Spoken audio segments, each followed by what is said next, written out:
조선시대 어느 양반의 아내가 남편에게 이렇게 말합니다. 서방님, 차라리 그 기생을 첩으로 들이세요. 8개월째 기생집에 빠져 살던 남편.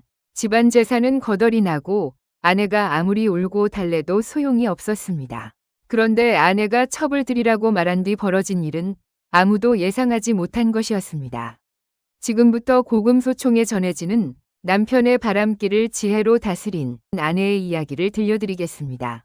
조선 중기 한양에서 멀지 않은 어느 고을에 박생원이라는 선비가 살고 있었습니다.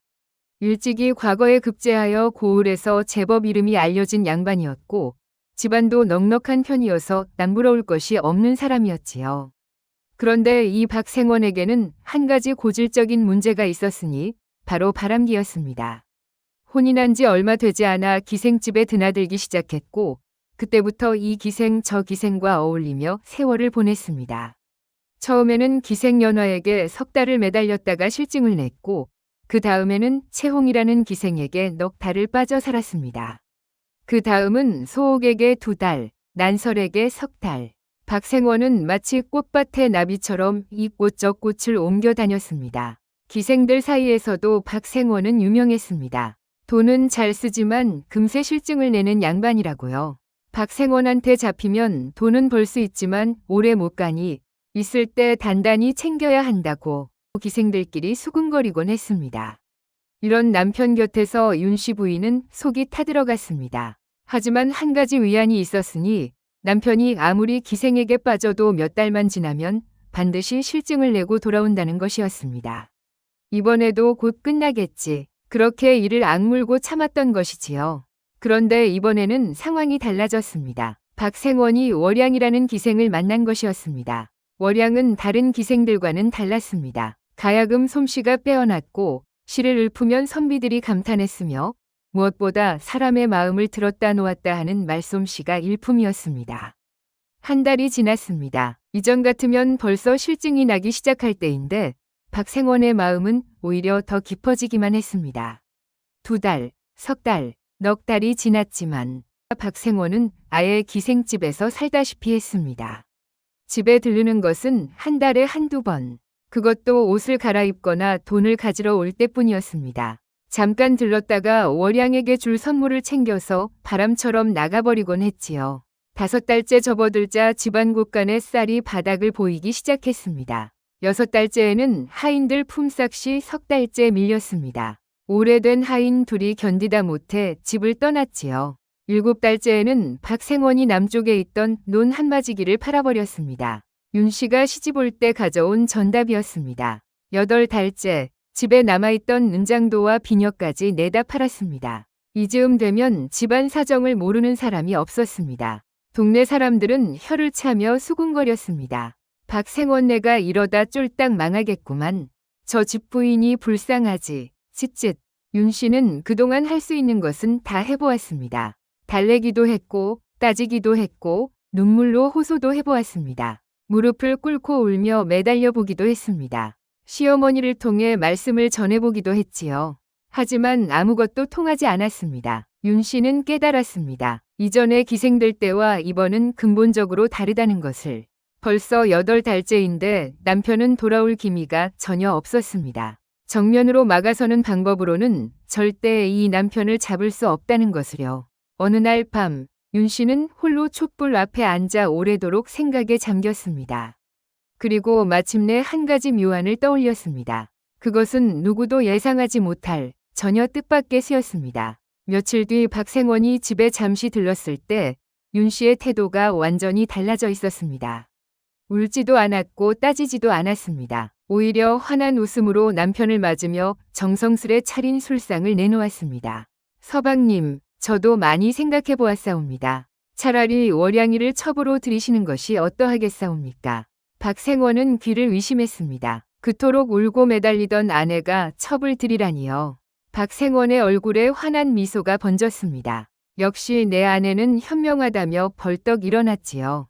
그런 남편의 뒷모습을 바라보는 윤씨의 얼굴에는 미묘한 미소가 감돌고 있었습니다. 다음 날 아침, 박생원이 월양에게 소식을 전하러 가기 전에 윤씨는 이미 먼저 집을 나선 뒤였습니다. 윤 씨가 찾아간 곳은 다름 아닌 기생 월양의 처소였습니다. 본처가 직접 찾아오자 월양은 깜짝 놀랐습니다. 당연히 혼이 나거나 딱이라도 맞을 줄 알고 잔뜩 긴장했지요. 하지만 윤 씨는 뜻밖에도 부드러운 얼굴로 말했습니다. 월양아, 놀라지 말거라. 오히려 내게 고마움을 전하러 왔느니라. 윤 씨는 목소리를 낮추며 말했습니다. 우리 서방님은 겉으로는 멀쩡해 보이지만 오래된 고질병이 있다고. 기침이 시작되면 그칠 줄 모르고 보름씩 알아눕는다고. 윤 씨의 눈시울이 붉어졌습니다. 나이 젊고 예쁜 네가 병자의 수발이나 들며 청춘을 낭비하면 그것이 어찌 옳은 일이겠느냐고. 월양의 얼굴이 하얗게 변했습니다. 술자리에서 그토록 호탕하던 박생원에게 그런 병이 있을 줄은 꿈에도 몰랐으니까요. 윤 씨가 돌아간 뒤 월양은 텅 빈 방에 홀로 앉아 한참 동안 생각에 잠겼습니다. 그날 오후 아무것도 모르는 박생원이 한껏 멋을 부리고 월양을 찾아갔습니다. 새 도포를 입고 가끈을 고쳐매고 월양에게 줄 은비녀까지 품에 넣고서 말이지요. 월양아, 기쁜 소식이다. 우리 마누라가 너를 허락했다. 박생원은 활짝 웃으며 손을 잡으려 했습니다. 그런데 월양이 손을 빼며 뒤로 물러나는 것이었습니다. 생원님, 죄송하옵니다만 소녀는 첩으로 들어갈 수 없사옵니다. 더 큰 문제가 있었습니다. 이상한 소문이 기생집 전체에 퍼지기 시작한 것이었습니다. 그 박생원이 사실 큰 병이 있대. 본처가 직접 와서 말했다는데 설마 거짓말이겠어? 월양뿐만 아니라 다른 기생들까지 박생원을 피하기 시작했습니다. 이전에 어울렸던 연화도, 채옹도, 소옥이도, 난설이도 모두 냉담해졌습니다. 나는 아무 병도 없소 하고 소리쳐도 병 있는 사람이 다 그렇게 말하지라며 아무도 믿지 않았습니다. 체면이 말이 아니었습니다. 고을의 양반이 기생에게 차이다니요. 박생원은 부끄럽고 분하고 억울했지만 아무리 해명해도 소용이 없었습니다. 기생집에서 완전히 발이 묶인 박생원은 결국 발걸음을 돌렸습니다. 갈 곳이라고는 집뿐이었지요. 어깨가 축 처진 채 대문을 들어서는 박생원 앞에 윤 씨가 따뜻한 밥상을 차려놓고 기다리고 있었습니다.